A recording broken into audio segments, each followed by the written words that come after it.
मित्रांनो, प्रत्येकाचं आयुष्य हे शून्यापासून सुरू होत असतं, परंतु त्या शून्यापुढे लागणारे आकडे हे स्वतःच्या कर्तृत्वाने लावावे लागतात. एकदा हरलात म्हणून दुसऱ्यांदा प्रयत्न करणं सोडू नका. वेळ घ्या, संधी नक्कीच मिळेल. तुमचे आयुष्य हे फक्त तुम्हीच घडवू शकता. ते काम दुसरे कुणीही करू शकत नाही.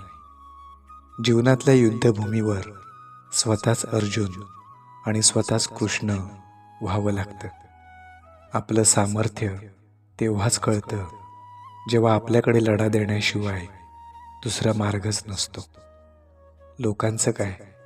लोक काही म्हणतील. पहिल्या दिवशी हसतील, दुसऱ्या दिवशी चेष्टा करतील आणि तिसऱ्या दिवशी विसरून जातील. त्यामुळे लोकांचा विचार करणं सोडा. लोकांचा विचार करू नका. स्वतःला जे हवं आहे तेच करा.